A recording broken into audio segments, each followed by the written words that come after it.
दिसंबर की पिछली सर्दी में मेरी छोटी बहन नैन्सी किसी पार्टी में गई थी।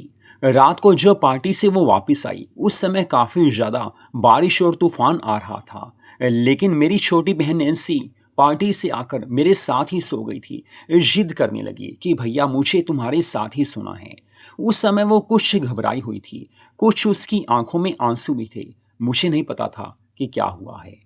तो दोस्तों, मधु लव स्टोरीज चैनल पर ये कहानी आप सुन रहे हो। मेरा नाम गौरव है। मेरी छोटी बहन का नाम नैन्सी है। बहुत ही ज़्यादा प्यारी है, बहुत ज़्यादा खूबसूरत है। हम दोनों में काफ़ी ज़्यादा प्यार है। बात उन दिनों की है जब नैन्सी +2 में पढ़ती थी। उस समय मैं बीकॉम सेकेंड ईयर का स्टूडेंट था। नैन्सी मेरे से 2 साल छोटी है। जब मैं कॉलेज जाता था तो नैन्सी दीदी को मैं साथ ही लेकर जाता था। उसे मैं स्कूल छोड़ देता था और खुद मैं कॉलेज चला जाता था। नैन्सी से मेरा इतना प्यार था कि जब उसकी स्कूल की छुट्टी होती थी उसे लेने मैं उसके स्कूल चला जाया करता था। क्योंकि हम दोनों में काफ़ी प्यार था और उसने मुझे कभी मना नहीं किया। वो भी मुझे काफ़ी प्यार करती थी। जिंदगी अच्छी चलने लगी थी। जब हम घर में आते थे उस समय भी हम दोनों काफ़ी खुश रहा करते थे। मम्मा घर पर होती थी, पापा ज़्यादा टूरिंग जॉब में ही रहते थे। एक बार की बात है, नैन्सी का बर्थडे आया तो वो मुझे कहने लगी, भैया देखो मुझे अपनी फ्रेंड्स को बुलाना है, घर में ही पार्टी करनी है। मैंने कहा, अरे मेरी जान, तू मेरी दीदी है, मेरी बहन है। तू जहाँ कहेगी वहाँ पार्टी हो जाएगी। तू बता तो सही, घर में करनी है या होटल में करनी है। तो वो कहने लगी, बस गौरव भैया घर में ही सही है क्योंकि मेरे ज़्यादा फ्रेंड्स नहीं हैं। तो घर में ही पार्टी का अरेंजमेंट करने का हमने सोच लिया था। वो दिन भी आ गया था जब मेरी दीदी की बर्थडे की पार्टी थी। उस दिन मुझे पता है कि नैन्सी दीदी ने ब्यूटीफुल स्कर्ट डाली हुई थी। गोल्डन और रेड कलर की मिनी स्कर्ट में वो काफ़ी ज़्यादा प्यारी लग रही थी। वैसे मैंने ही वो स्कर्ट उससे पहले गिफ्ट में कभी दी थी, लेकिन मैंने पहली बार उसे इस स्कर्ट में देखा था। वो काफ़ी ज़्यादा खूबसूरत लग रही थी। एक बार तो मैं भी उससे देखता ही रह गया। फिर मैंने उससे बोला, सच में यार काफ़ी प्यारी लग रही है। नैन्सी कहने लगी, थैंक्स भैया, आप जो कुछ ला कर देते हो वही तो पहनती हूँ। मैंने कहा, हाँ वो तो सही है। उसके बाद हम दोनों शाम से पहले बस सारा कुछ लेने मार्केट चले गए थे क्योंकि बर्थडे पार्टी जो घर में हमने रखी थी, शाम को ठीक समय पर उसके फ्रेंड्स आ गए थे। मुझे याद है कि उसकी 3-4 सहेलियां थी जो घर पर आई थी। मैंने सोचा था कि नैन्सी के 1-2 बॉयफ्रेंड भी जरूर होंगे या नॉर्मल फ्रेंड होंगे, लेकिन कोई भी लड़का नहीं आया। तो वैसे मैंने नैन्सी को अकेले में बुलाकर पूछा, क्या बात है यार, तेरा कोई फ्रेंड नहीं है, मतलब बॉयफ्रेंड? तो वो कहने लगी, नहीं भैया ऐसा कुछ नहीं है। मैंने कहा, अरे यार है तो बुला ले। वो कहने लगी, नहीं ऐसा तो कुछ नहीं है, बस एक नॉर्मल फ्रेंड है, अमित नाम है उसका। लेकिन मैंने उससे बुलाया नहीं है। हाँ, उसको पार्टी में कल कहीं और दे दूंगी। तो मैंने समझ लिया था कि उससे स्पेशल पार्टी मिलने वाली है। फिर मैंने कहा, नैन्सी सच में स्पेशल पार्टी? तो वो मुस्कुराकर कहने लगी, बस भैया आपको पता तो है कि जो कोई खास फ्रेंड होता है उससे स्पेशल चीज, स्पेशल पार्टी देनी ही पड़ती है। इसी कारण मैंने उससे घर नहीं बुलाया।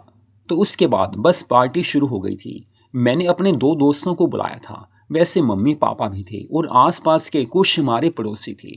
काफ़ी ज़्यादा मस्ती में हम झूम रहे थे। काफ़ी ज़्यादा हमने डांस किया था। नैन्सी को इतना ज़बरदस्त डांस आता था, उसने 2-3 सॉन्ग्स पर भी डांस किया था। बड़ी मस्ती से हमने उसका बर्थडे सेलिब्रेट किया था और मम्मी पापा काफ़ी ज़्यादा खुश थे क्योंकि हम दोनों भाई बहन में प्यार ही इतना ज़्यादा था। रात को 12 बजे पार्टी खत्म हुई क्योंकि काफी लंबे समय तक पार्टी चली थी। उसके बाद मम्मी पापा तो सोने चले गए थे, लेकिन मैं और नैन्सी अभी भी जाग रहे थे क्योंकि हमें जल्दी नींद आती नहीं थी। फिर मैंने नैन्सी से बोला, नैन्सी मेरा गिफ्ट खोलकर तो देखो, क्योंकि मैंने उसे जो गिफ्ट दिया था वो काफी ज्यादा प्यारा था। अभी उसने देखा भी नहीं था। वो सरप्राइज गिफ्ट था। लेकिन जैसे ही उसने वो गिफ्ट खोला, उसमें एक मिनी ड्रेस थी और साथ में एक गोल्डन चेन थी। वो उससे देखकर काफ़ी खुश हो गई, कहने लगी, सच में यार भैया आपने मुझे कितना प्यारा गिफ्ट दिया है। ये गोल्डन चेन हमेशा अपने दिल से लगा कर रखूँगी। तो वो मुझे कहने लगी, तुम ही पहना दो। मैंने कहा, वाह यार ये बात भी सही है। मैंने उससे गोल्डन चेन पहना दी थी। जब आईने में उसने देखा तो उससे लगा कि कितनी प्यारी लग रही है। मैंने कहा, सच में यार बड़ी प्यारी लग रही है। मेरी दीदी को किसी की नज़र ना लगे, मैंने उससे गले से लगा लिया। वो भी काफ़ी खुश हो गई थी। बस इस तरह से बर्थडे पार्टी बड़े अच्छे से हो गई थी। उसके बाद हम दोनों बेडरूम में आ गए थे क्योंकि हम दोनों एक साथ ही सोते थे, मेरी प्यारी बहन जो थी वो। उसके बाद हम दोनों काफ़ी देर बातें करते रहे। लेकिन कहते हैं कि ज़िंदगी में जब खुशी मिलती है तो उसके साथ साथ कभी ना कभी दुख भी मिलने लग जाते हैं। तो उन दिनों में वैसे तो सब कुछ सही चल रहा था, लेकिन नैन्सी आजकल काफ़ी ज़्यादा सज धज कर रहने लगी थी। लेकिन उसके बाद क्या हुआ कि +2 भी उसकी क्लियर हो गई थी। अब वो भी फर्स्ट ईयर की स्टूडेंट थी। मैंने उससे कहा था कि तू मेरे कॉलेज में एडमिशन ले ले, लेकिन ना जाने क्यों वो किसी और कॉलेज में चली गई थी।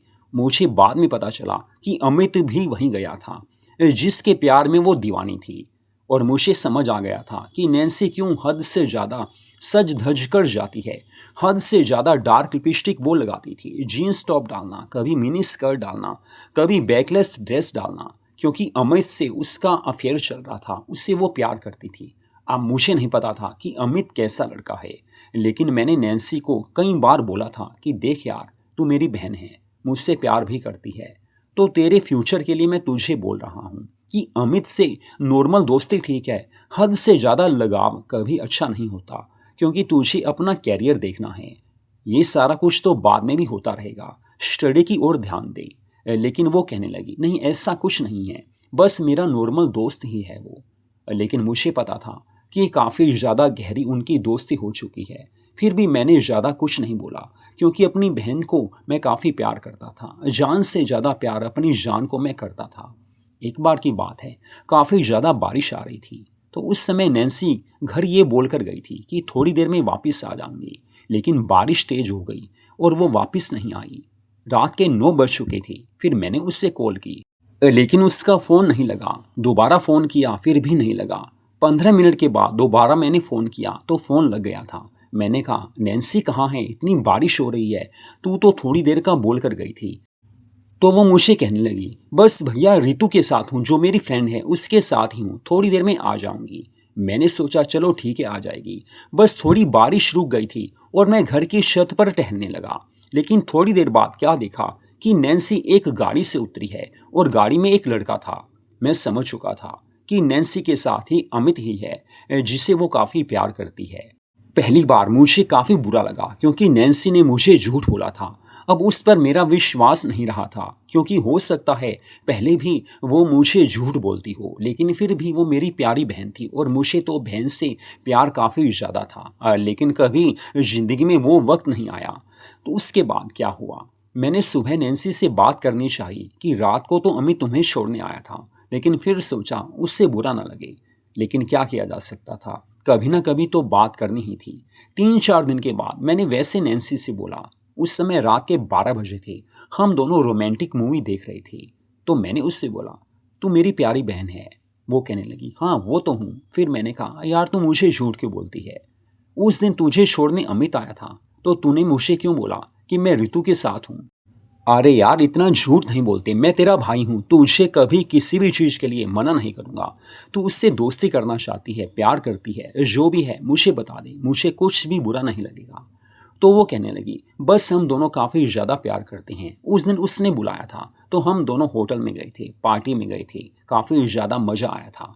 लेकिन बारिश काफ़ी तेज हो गई थी, इस कारण उसने कहा कि थोड़ी देर और रुक जाओ, और मुझे वहाँ रुकना पड़ा, क्योंकि जब दो दिल मिलते हैं तो खुशी ज़्यादा होती है। मैं समझ चुका था। फिर भी मैंने पूछा कि नैन्सी प्यार हुआ। वो कहने लगी, हाँ और वो तो हुआ, प्यार तो ज़रूरी है। वो मुस्कुराने लगी थी। फिर मैंने उससे बोला, देख नैन्सी, पहले मैं अमित के बारे में पता करता हूँ कि कैसा लड़का है। ऐसा ना हो कि तुझे प्यार में धोखा मिले, क्योंकि तू मेरी प्यारी बहन है। फिर वो कहने लगी, भैया देखो तुम्हें जो करना है वो करो, लेकिन मुझे तो अमित से काफ़ी प्यार है और मैं शादी भी उसी से करूँगी। वो काफ़ी नाराज़ सी होकर बोली थी। मैंने कहा, देख नैन्सी, मैं तेरे भले के लिए कहता हूँ, इतना प्यार भी किसी से करना अच्छा नहीं है, बाद में पछताना पड़ता है। वो कहने लगी, भैया आज के बाद मैं आपके साथ यहाँ पर नहीं सोऊंगी, मैं ऊपर वाले रूम में ही सोऊंगी। वो काफ़ी नाराज़ हो गई थी। आजकल की ज़िंदगी में ऐसा ही होता है, जब हम किसी के भले की बात करते हैं तो उससे बुरा लग जाता है। लेकिन मुझे बुरा नहीं लगा था। हालांकि नैन्सी ऊपर वाले रूम में चली गई थी, लेकिन मुझे बुरा नहीं लगा, क्योंकि इस उम्र में किसी से प्यार होता है तो घर वालों की बात अच्छी नहीं लगती। लेकिन मुझे नैन्सी से काफ़ी ज़्यादा प्यार था। और वैसे नैन्सी को भी पता था कि मैं उसे अपना फ्रेंड भी मानता हूँ, क्योंकि मेरी कोई गर्लफ्रेंड नहीं थी, ना मैं किसी लड़की को दोस्त बनाता था। नैन्सी से ही मुझे काफ़ी प्यार था। वो भी मुझे एक दोस्त की तरह प्यार देती थी और मुझे अच्छा लगता था क्योंकि मुझे वो पूरा प्यार देती थी। हम दोनों में अच्छी अंडरस्टैंडिंग थी, लेकिन यहाँ पर बात कुछ अलग हो गई थी।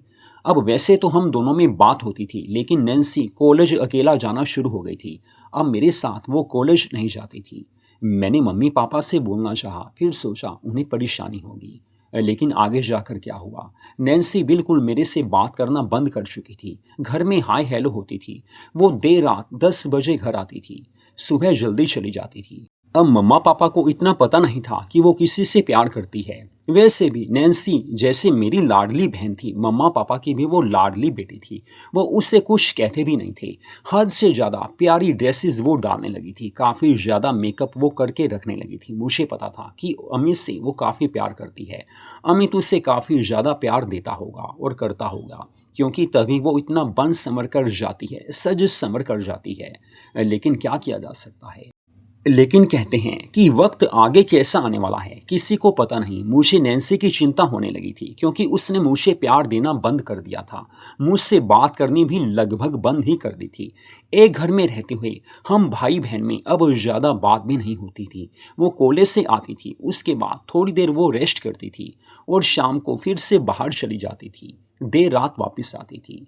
तो ऐसे ही जिंदगी चलने लगी थी। मुझे उसकी चिंता सताने लगी थी, लेकिन मैं चाहकर भी कुछ कर नहीं सकता था। नैन्सी को समझाने की काफ़ी कोशिश की, लेकिन अब मैंने उसे समझाना भी बंद कर दिया था। लेकिन एक बार कुछ अजीब सी बात हो गई। सर्दियों के दिन थे, शाम को 6 बजे नैन्सी मुझे कहने लगी, गौरव भैया मुझे आपसे कोई बात करनी है, आपकी हेल्प लेनी है। काफ़ी दिनों के बाद उसने मुझसे ऐसे बात की थी। मैं काफ़ी खुश हो गया। वो प्यार से मुझसे बात करने लगी। वो काफ़ी ज़्यादा स्माइल पास कर रही थी। मैं खुश हो गया था कि चलो नैन्सी मान तो गई, मेरे से बात तो कर रही है, मेरी प्यारी बहन जो है। फिर मैंने उससे कहा कि बोलो नैन्सी क्या बात है। तो नैन्सी मुझे कहने लगी, देखो गौरव भैया, बड़ी ज़रूरी बात है, अगर आप हेल्प करोगे ये एहसान मैं कभी नहीं बोलूँगी। फिर मैंने उससे कहा, अरे यार मेरी जान, तू तो मेरी बहन है, हद से ज़्यादा तुझे प्यार करता हूँ। हाँ वो बात अलग है कि तुझे अब मुझसे वो प्यार नहीं रहा। वो मुस्कुराने लगी। उसकी स्माइल में कुछ अलग सी कशिश थी, काफ़ी ज़्यादा वो प्यारी स्माइल दे रही थी। फिर वो कहने लगी, देखो भैया, आज मैंने किसी सहेली की बर्थडे पार्टी में जाना है। सर्दी काफ़ी है, लेकिन मुझे रात में बर्थडे पार्टी में जाना है। और आपको पता है कि मम्मी पापा रात की किसी पार्टी में मुझे जाने नहीं देते। तो आप मेरी हेल्प कीजिए। मैं रात को 9 बजे पार्टी में जाऊंगी, लेकिन मम्मा पापा को आपने मनाना है, या उनसे आप बोलो ही मत, क्योंकि वो तो जल्दी सो जाते हैं। मैं चली जाऊंगी। तो मैंने कहा, नैन्सी देख यार, अच्छा नहीं है ऐसे रात में पार्टी में जाना, क्योंकि सर्दी काफ़ी ज़्यादा है, मौसम भी काफ़ी ज़्यादा ख़राब है। तो वो कहने लगी, देखो भैया, तुम मुझे प्यार करते हो। मैंने कहा, हाँ वो तो है, वो तो सही बात है, लेकिन यार कुछ समझ तो सही, देर रात तक पार्टी में रहना अच्छी बात नहीं है। तो नैन्सी कहने लगी, लव यू भैया, प्लीज़ भैया मान जाओ। तो मैंने कहा, चल यार नैन्सी, तू ऐसे करना, 9:15 जब मम्मा पापा सो जाएं तुम पार्टी में चले जाना। इतना मैं कर सकता हूँ, लेकिन जितनी जल्दी हो घर आ जाना, मुझे फ़ोन कर देना, मैं डोर खोल दूंगा। तो वो कहने लगी, थैंक्स भैया। तो मम्मा पापा सो चुके थे। नैन्सी अपने बेडरूम में रेडी हो रही थी, लेकिन जैसे ही वो बाहर आई, रेडी होकर बाहर आई, रेड और ब्लैक कलर की स्टाइलिश वेस्टर्न ड्रेस में वो काफ़ी ज़्यादा हसीन लग रही थी। एक बार तो मैं भी उससे देखकर देखता ही रह गया, क्योंकि मेरे दिल में भी वो बात आने लगी थी कि नैन्सी कितनी प्यारी है, कितनी सुंदर है, मेरी दीदी है, लेकिन क्या करें, बहन है। बस मुझे ऐसा था कि मैं कुछ समझ भी नहीं पा रहा था। उस समय की बात अब भी मुझे याद है। मैं देखता ही रह गया। तो नैन्सी कहने लगी, भैया कहाँ खो गए। मैंने कहा, यार तू बड़ी प्यारी लग रही है, इतना मस्त मेकअप है तेरा, ये ड्रेस भी काफ़ी ज़्यादा कॉस्टली है। तो वो कहने लगी, भैया थैंक्स यार, आई लव यू। तो मैंने कहा, आई लव यू टू दीदी। उसके बाद वो पार्टी में जाने के लिए घर से बाहर निकल चुकी थी। मैं समझ गया था कि कोई उससे लेने आ गया होगा। फिर मैं तो अपने बेडरूम में आ गया था। मुझे नींद भी नहीं आ रही थी, क्योंकि मैंने नैन्सी का वो रूप देखा था। लेकिन मुझे अब ये था कि ऐसा ना हो कि मम्मी पापा को पता चल जाए। ठीक 9:15 वो घर से बाहर गई थी, लेकिन रात के 1 बजे तक भी वो पार्टी से वापस नहीं आई थी। मैंने कॉल की, लेकिन उसका मोबाइल फ़ोन स्विच ऑफ था। दोबारा मैंने फ़ोन लगाया, फिर भी स्विच ऑफ था। रात को ठीक 1:30 बजे मेरी आंख खुली तो एकाएक मैंने बाहर का मौसम देखा। काफ़ी ज़्यादा आंधी तूफान सा आ रहा था। सर्दियों के दिन थे। अब मैं सोच रहा था कि नैन्सी को बुलाऊं तो कैसे बुलाऊं। स्विच ऑफ था उसका सेल। लेकिन तभी नैन्सी की कॉल मुझे आ गई, भैया दरवाज़ा खोलो। मैंने डोर खोला और नैन्सी को सामने देखा। फिर मैंने डोर बंद कर दिया। नैन्सी जल्दी से मेरे बेडरूम में ही आ गई थी। अब वैसे भी सर्दियों में रजाई में ही मैं सोता था, क्योंकि हर कोई सर्दियों में रजाई में ही सोता है। तो वो मेरे बेडरूम में आ गई। मैंने कहा, नैन्सी क्या बात है, ऊपर नहीं सोना? वो कहने लगी, नहीं, अपने बेडरूम में नहीं सोना। मुझे नहीं पता कि उसकी आंखों में आंसू क्यों आ रहे थे। वो कहने लगी, मुझे आपके साथ ही यहीं सोना है। काफ़ी परेशान हूँ, प्लीज़ यार मैं यहीं सोऊंगी। मैंने कहा, अरे यार नैन्सी तू यहाँ पर सो जा, लेकिन बता तो सही क्या बात है। फिर मैंने उससे बोला, तू ऐसे कर, पहले अपने रूम में चली जा, वहाँ से ड्रेस चेंज करके आ। ये ड्रेस डालकर तो तू सो नहीं सकती। फिर वो चेंज करने चली गई थी। नाइटी डालकर वो वापस आ गई थी। मैंने कहा, मेरी जान, मेरी दीदी, मैं तुझे काफ़ी प्यार करता हूँ, तू मेरी बहन है, बता तो सही पार्टी में क्या हुआ। फिर हम दोनों रजाई में बैठ गए थे। मैंने उससे कहा, यार बता तो सही, तू रो क्यों रही है, तेरी आंखों में आंसू क्यों है।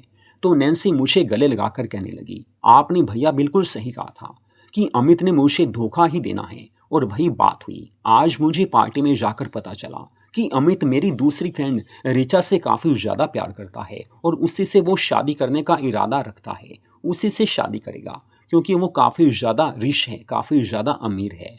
मैंने कहा, नैन्सी तुझे ये बात किसने बताई? तो वो कहने लगी, अरे यार भैया, पार्टी में ही ये बात हुई थी, तभी तो वहाँ पर थोड़ा लड़ाई झगड़ा मेरा अमित से हो गया था। उसने मुझे बोल दिया कि आज के बाद मुझसे कभी बात मत करना। ये कहकर नैन्सी रोने लगी थी। मैं समझ चुका था कि अमित ने उससे प्यार में धोखा दिया है, लेकिन अब कुछ हो नहीं सकता था। फिर भी मैंने नैन्सी को बोला, अरे यार मेरी जान, कुछ बात नहीं होती। अमित ने धोखा दिया है, कोई बात नहीं। ज़िंदगी में जब तक ठोकर ना लगे इंसान को समझ आती नहीं। नैन्सी कहने लगी, सच में यार भैया, आई लव यू, आपने मुझे काफ़ी समझाया, लेकिन मैंने आपकी बात नहीं मानी। बस उसी के कारण आज मुझे प्यार में धोखा मिला। लव यू भैया, मैंने उससे गले से लगा लिया। फिर वो कहने लगी कि मुझे तो आपसे ही प्यार है, आज के बाद आपकी हर बात मानूंगी, बस आप मेरे दोस्त बनकर हो। मुझे भी आपका पूरा प्यार चाहिए और आपको पूरा प्यार दूंगी। तो मैंने कहा, नैन्सी देख, तुझे पता है कि मेरी कोई फ्रेंड भी नहीं है, मैं तुझे ही अपनी दोस्त मानता हूँ, तू ही मेरी बहन है।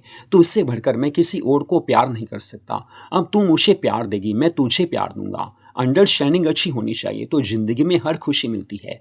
और वो मुझे प्यार देने के लिए तैयार थी। उस रात हम दोनों काफ़ी खुश थे और सुबह तो हम काफ़ी ज़्यादा फ्रेश महसूस कर रहे थे, क्योंकि नैन्सी के दिल से जो प्यार का भूत था वो उतर चुका था। नैन्सी के दिमाग में अब एक ही बात थी कि मुझे किसी से प्यार नहीं करना है, क्योंकि मैं उससे प्यार करता था, वो मुझे प्यार करती थी। मुझे खुशी थी कि अमित का असली सच उसके सामने आ ही गया है और अब हमारी ज़िंदगी में काफ़ी चेंज हो गया था। हम काफ़ी ज़्यादा पार्टीज में जाने लगे थे। दोनों हम पार्टी में जाते थे, मज़ा करते थे, कभी होटल में, कभी क्लब में। हम रात को देर रात वापस आते थे। और मुझे पता था कि नैन्सी ने अभी अभी धोखा खाया है, अमित ने उसे धोखा दिया है, तो मुझे नैन्सी को ज़्यादा प्यार देना होगा। तो मेरी कोशिश यही थी, उससे अच्छे ढंग से प्यार करूं। उससे मैं काफ़ी देर तक प्यार करता था, उसे समझाता था, पॉजिटिव बातें उसे मैं समझाता था, ताकि लाइफ में उसे आगे जाकर सक्सेस भी मिले। और मेरा प्यार तो उससे मिल ही रहा था, वो भी मुझे पूरा प्यार अब देने लगी थी। तो मधु लव स्टोरीज चैनल पर इस कहानी को आपने सुना। आम जिंदगी में कई बार ऐसा होता है, कई बार हम किसी से प्यार कर लेते हैं, लेकिन वो इंसान हमें आगे धोखा देने वाला होता है। तो थोड़ी सोच समझ रखनी चाहिए, तो जिंदगी में हमेशा खुशियां मिल सकती हैं। तो ऐसी स्टोरीज को सुनने के लिए मधु लव स्टोरीज चैनल को सब्सक्राइब जरूर कीजिए। हर रोज आपको हमारे चैनल पर ऐसी कहानियां सुनने को मिलती ही रहेंगी।